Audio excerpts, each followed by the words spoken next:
मैं शैलेश मौर्य, प्रवक्ता डाइट सुल्तानपुर। इस YouTube चैनल पर आप सभी का हार्दिक स्वागत एवं अभिनंदन करता हूं और आशा करता हूं कि आप सभी के लिए जो प्रकरण हम लेकर आए हैं वह लाभदायक होगा, आपके लिए ज्ञानवर्धक होगा। आज का प्रकरण है सॉइल एंड इट्स टाइप्स, अर्थात मृदा और उसके प्रकार। पृथ्वी की ऊपरी सतह पर स्थित कार्बनिक तथा अकार्बनिक मिश्रित कणों को मृदा या मिट्टी कहते हैं। या साधारण बोलचाल की भाषा में मिट्टी का अर्थ भूमि से लगाया जाता है। भूमि पृथ्वी की ऊपरी परत है जिसमें वनस्पतियां उगती हैं। भूमि के अगर अध्ययन की बात करें तो विज्ञान की वह शाखा जिसमें मृदा के निर्माण, उसकी विशेषताओं तथा उसके वितरण का अध्ययन किया जाता है उसे मृदा विज्ञान या पेडोलॉजी कहा जाता है। सॉइल साइंस के हिसाब से इसके मृदा के अध्ययन के दो पार्ट हैं, पेडोलॉजी और एडेफोलॉजी। पेडोलॉजी को मृदा विज्ञान और एडेफोलॉजी को मृदा विशेष ज्ञान कहते हैं। मृदा विशेष ज्ञान के अंतर्गत हम लिविंग थिंग्स पर मृदा के प्रभाव का अध्ययन करते हैं। अगर हम बात करें मृदा की तो मृदा हमारे लिए 4 प्रकार से लाभदायक है या यह हमारे जीवन में 4 प्रकार से अहम रोल निभाती है। पहला, मीडियम फॉर प्लांट ग्रोथ। दूसरा, means of water storage, supply and purification. Water storage का काम करती है, सप्लाई और उसके प्योरीफिकेशन में अहम रोल अदा करती है मृदा। मॉडिफायर्स ऑफ अर्थ एटमॉस्फेयर, अर्थात यह लिथोस्फीयर के रूप में इन्वायरमेंट का एक पार्ट है। हैबिटेट फॉर ऑर्गेनिज्म, जीवों के लिए निवास स्थान के रूप में है। और protector from water loss problem, जो जल की समस्या है उस समस्या से हमें बचाती है, उसमें भी हमें मदद करती है। आइए हम थोड़ी सी चर्चा सॉइल के बारे में आगे करते हैं। सामान्यतः सभी मिट्टियों की उत्पत्ति चट्टानों के टूटने से हुई है। सूक्ष्मदर्शी द्वारा तथा रासायनिक विश्लेषणों से पता चलता है कि चट्टानों के टूटने की क्रिया विभिन्न प्राकृतिक कारकों जैसे जल, हवा आदि तथा प्रकृति में पाए जाने वाले विभिन्न रासायनिक द्रव्यों जैसे ऑक्सीजन, कार्बन डाइऑक्साइड तथा अम्लीय एवं क्षारीय पदार्थ आदि के प्रभाव से धीरे धीरे होती है। इन प्राकृतिक क्रियाओं द्वारा चट्टानों का छोटे छोटे खड़ों में परिवर्तित होने की क्रिया को अपक्षय या विदरिंग कहते हैं। यह निश्चित है कि मिट्टी की उत्पत्ति चट्टानों से हुई है, परंतु खेतों की मिट्टी में चट्टानों के खनिजों के साथ साथ पेड़ पौधों तथा अन्य जीव जंतुओं के अपघटन से कार्बनिक पदार्थ भी पाए जाते हैं।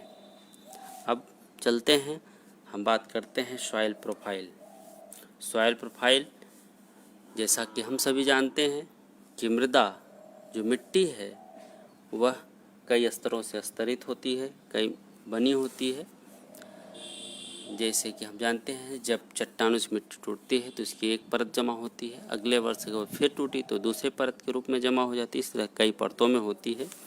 यदि हम मिट्टी की ऊपरी सतह लगभग 10 फुट गहरा गड्ढा खोदें और मिट्टी का पार्श्वावलोकन करें तो हमें नियमित रूप से भिन्न रंग एवं संरचना एक स्तर से दूसरे स्तर तक मिलती जाती है। जल बहुत से रासायनिक द्रव्यों को लेकर ऊपरी संस्तर अर्थात होरिजिन से होते हुए नीचे की संस्तर की ओर जाता है और विभिन्न रासायनिक क्रियाओं द्वारा मिट्टी के विभिन्न परतों में मिट्टी का रंग बदल जाता है। ये जो संस्तर वैज्ञानिकों द्वारा बताए गए हैं वो क्रम से O, A, B, C तथा R हैं। जैसा कि आप स्लाइड में देख रहे हैं, जो सबसे ऊपर जो लेयर सरफेस लेयर होता है उसमें organic debris partly decomposed material होते हैं, उसे ओरिजिन कहा जाता है।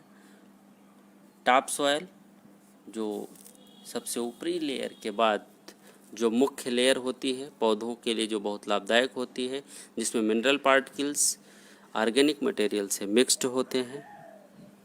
अगला सब सॉयल, टॉप सॉयल के नीचे सब सॉयल, जिसमें compounds draining from above accumulate, जो ऊपर जो भी चीज़ें रहती हैं उसके एक्यूमुलेशन से बी ओरिजिन बनता है। उसके बाद पेरेंट मटेरियल सी ओरिजिन होता है, जिसमें पार्शली विदर्ड रॉक मतलब थोड़े बहुत छोटी मोटी चट्टानों के टुकड़े होते हैं, और लास्ट में बड़ी बड़ी चट्टानों के बड़े टुकड़े होते हैं जिसके बेड रॉक के नाम से जाना जाता है।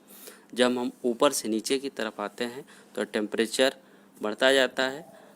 ओ ओरिजिन में लगभग टेम्परेचर 2 से 5 डिग्री सेंटीग्रेड होता है। ए ओरिजिन में 10 डिग्री सेंटीग्रेड, नीचे जाते हैं तो लगभग 20 डिग्री सेंटीग्रेड, और नीचे जाते हैं तो 48 डिग्री सेंटीग्रेड। इस तरीके से टेम्परेचर बढ़ता जाता है। अब आइए हम चर्चा करते हैं मृदा के प्रकार, टाइप्स ऑफ सॉयल। मृदा के प्रकार, सर्वप्रथम 1879 ईस्वी में डोकशेव ने मिट्टी को 2 भागों में वर्गीकृत किया, जो सामान्य और असामान्य वर्ग थे।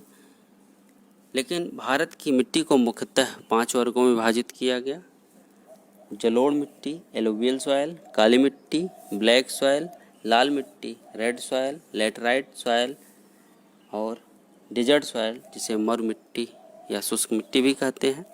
लेकिन भारतीय कृषि अनुसंधान परिषद ICAR ने भारत की मिट्टी को मुख्यतः 8 समूह में बांटा गया है। ये 8 जो समूह हैं इनके बारे में भी हम विस्तृत चर्चा करेंगे। इन मृदा मिट्टी के संरक्षण के लिए 1953 में केंद्रीय मृदा संरक्षण बोर्ड की स्थापना की गई। आइए हम इन 8 समूहों पर थोड़ी सी चर्चा करते हैं। जलोढ़ मिट्टी, जिसे हम दोमट मिट्टी भी कहते हैं, क्षेत्रफल की दृष्टि से भारत में सबसे अधिक 40% क्षेत्रफल पर जलोढ़ मिट्टी मिलती है। यह गेहूं के लिए अच्छी मानी जाती है। इसका निर्माण नदियों के निक्षेपण से होता है। इसका निर्माण बलुई तथा चिकनी मिट्टी से होता है। यह मुख्यतः उत्तर के मैदान, सिंध के मैदान, ब्रह्मपुत्र के मैदान में इस प्रकार की मिट्टी पाई जाती है। काली मिट्टी, काली मिट्टी का क्षेत्रफल की दृष्टि से दूसरा स्थान है भारत में। यह सबसे अधिक महाराष्ट्र तथा गुजरात प्रांत में पाई जाती है। इसका निर्माण मुख्यतः ज्वालामुखी के उद्गार से बने विशाल चट्टानों के टूटने से हुआ है। दक्षिण भारत में काली मिट्टी को रेगुर मिट्टी के नाम से भी जाना जाता है, और इसे हम उत्तर भारत में केवाल तथा केरल में साली के नाम से भी जानते हैं।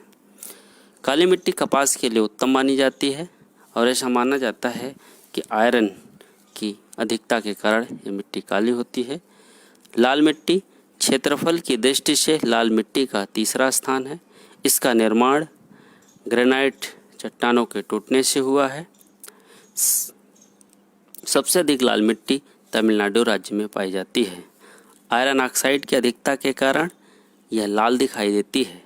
इसमें मुख्यतः मोटे अनाज की पैदावार अच्छी होती है। लैटेराइट मिट्टी, क्षेत्रफल की दृष्टि से इस मिट्टी का चौथा स्थान है। इस मिट्टी में लौह ऑक्साइड तथा एल्युमिनियम ऑक्साइड की मात्रा अधिक होती है। यह चाय, कॉफ़ी तथा काजू के लिए अच्छी मानी जाती है। यह असम, कर्नाटक, तमिलनाडु आदि राज्य में इसकी अधिकता होती है। पर्वतीय मिट्टी, इस मिट्टी में कंकड़ पत्थर की मात्रा अधिक होती है। इस पर मुख्यतः बागवानी कृषि होती है। इस मिट्टी में मुख्यतः मसालों तथा फलों की खेती होती है। लवणीय या क्षारीय मिट्टी, लवणीय मिट्टी को क्षारीय मिट्टी, रेह मिट्टी, ऊसर मिट्टी आदि के नाम से भी जाना जाता है। यह मिट्टी उन क्षेत्रों में पाई जाती है जहां जल निकास की बेहतर सुविधा नहीं होती। लवणीय मिट्टी का निर्माण मुख्यतः समुद्र तटीय मैदानों में होता है। इस मिट्टी में नारियल की उपज अच्छी होती है। जैव मिट्टी या पीट मिट्टी या दलदली मिट्टी, यह मिट्टी फसल के लिए मुख्यतः अच्छी नहीं होती। शुष्क या मरुस्थलीय मिट्टी, यह मिट्टी ऐसे स्थानों पर पाई जाती है जहां पर वर्षा कम होती है। यह तिलहनों, ज्वार, बाजरा आदि के लिए अच्छी मानी जाती है। अब हम देखते हैं ग्राफिकल डिस्ट्रीब्यूशन ऑफ सॉयल। ये मिट्टी का डिस्ट्रीब्यूशन भारत में कहाँ है, जैसा कि आप देख रहे हैं फॉरेस्ट एंड माउंटेन टाइप की जो मिट्टी है वो ग्रीन से दर्शाई की गई, हरे रंग से। एलुवियल सॉयल, जिसको हम हल्के हरे रंग से दर्शाया गया है। रेड एंड येलो सॉयल को पिंक कलर से दर्शाया गया है और ब्लैक सॉयल को स्लेटी रंग से दर्शाया गया इस मानचित्र में, और लेटराइट सॉयल को हल्के पिंक कलर से दर्शाया गया है और एरिड सॉयल को येलो कलर से दिखाया गया है, जैसा कि आप इस मैप में देख पा रहे हैं। आइए हम इस मृदा और उसके प्रकार तथा उसकी संरचना पर एक छोटा सा वीडियो क्लिप के माध्यम से हम अध्ययन करते हैं। जाओ मिट्टी लेते हैं और देखते हैं कि उसमें क्या होता है। सबसे पहले हम थोड़ी सी मिट्टी को एक बर्तन में लेंगे और इस बर्तन को एक ढक्कन से ढक देंगे। फिर हम उस बर्तन को थोड़ा सा गर्म करेंगे। यदि सूर्य की रोशनी तेज हो तो हम उस बर्तन को कुछ घंटों के लिए धूप में भी खुला रख सकते हैं। फिर हम ये ढक्कन हटा के देखेंगे। देखिए, ढक्कन पर तो पानी की कुछ बूंदें दिखाई दे रही है। ये कहाँ से आया? हमने तो इसमें पानी नहीं डाला था, हमने इसमें सिर्फ मिट्टी ही भरी थी। तो इससे हमें यह पता चलता है कि मिट्टी में पानी भी मौजूद होता है और जब हम इसे गर्म करते हैं यह पानी वाष्प में बदल जाता है और बाद में जब यह भाप या वाष्प ढक्कन से टकराती है तो यह ठंडी होकर पानी की बूंद में बदल जाती है।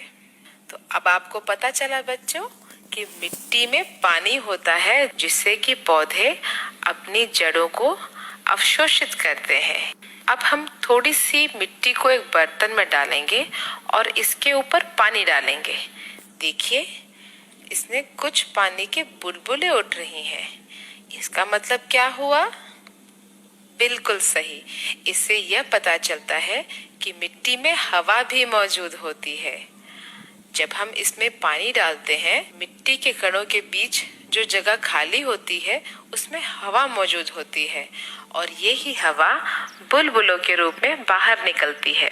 तो मिट्टी में मौजूद हवा पौधों की जड़ों को सांस लेने के लिए ऑक्सीजन प्रदान करती है। कई जीव जैसे कि केंचुए आदि भी मिट्टी में रहते हैं। वे सांस लेने के लिए मिट्टी में मौजूद इसी हवा का इस्तेमाल करते हैं। अलग अलग प्रकार की मिट्टी में पानी और हवा को सोखने की क्षमता अलग अलग तरह से होती है। यदि हम सिर्फ अपने आसपास ही देखेंगे तो भी हम यह कह सकते हैं कि मिट्टी कई प्रकार की होती है। लेकिन बच्चों, यह बताओ कि ये अलग अलग कैसी होती है। यदि हमें यह जानना है कि विभिन्न प्रकार की मिट्टी में क्या अंतर होता है तो हमें यह जानना होगा कि मिट्टी में क्या क्या मौजूद होता है। चलिए हम बगीचे में से मुट्ठी भर मिट्टी ले आते हैं। अब हम एक कांच का गिलास लेते हैं और इसके 3/4 भाग में पानी भर देते हैं। अब हम पानी में मिट्टी को मिलाते हैं और पानी को एक लकड़ी से हिलाते हैं। इसके बाद इसे कुछ देर के लिए बिना हिलाए रख देते हैं। देखिए बच्चों, मिट्टी में 3 अलग अलग परतें बन गई हैं। यह परत मिट्टी में मौजूद विभिन्न कणों से बनती है। सबसे नीचे वाली परत बजरी से बनती है, यानी कि कंकड़ और पत्थर से। इसके ऊपर वाली जो परत होती है वह रेत की परत होती है। रेत के ऊपर एक और परत होती है जिसमें मौजूद कण रेत के कणों से भी बारीक होते हैं। इसे चिकनी मिट्टी कहते हैं। तो चिकनी मिट्टी का कण सबसे छोटा होता है। देखिए तो जरा गौर से, पानी के ऊपर कुछ तैर रहा है। हाँ बच्चों, इसमें आपको सूखी पत्तियां मिलेंगी और सड़े हुए कार्बन पदार्थ भी मिल सकते हैं। इसी को खाद कहते हैं। खाद पौधों को पोषण प्रदान करती है और मिट्टी को उपजाऊ बनाती है। तो अब हम जानते हैं कि सामान्यतः मिट्टी छोटे कंकड़ों और पत्थरों से बनती है। इसमें रेत, चिकनी मिट्टी और अन्य कण भी मौजूद होते हैं। मिट्टी में हवा और पानी भी मौजूद होता है। सूखी पत्तियां, सड़े हुए कार्बन पदार्थ भी मौजूद होते हैं जो कि आगे जाके खाद बन जाती। यदि किसी मिट्टी की संरचना इस प्रकार की हो कि उसमें उचित मात्रा में हवा और पानी समा सके और पौधों को पोषण प्रदान करने के लिए सही मात्रा में खाद मौजूद हो, तो यह मिट्टी उपजाऊ होती है। और बच्चों, आपको पता है मिट्टी में केंचुए रहते हैं जो मिट्टी को भुरभुरी कर देते हैं। इससे ज्यादा मात्रा में हवा और पानी मिट्टी में समा सकते हैं। अब यदि केंचुओं को किसान का मित्र कहा जाए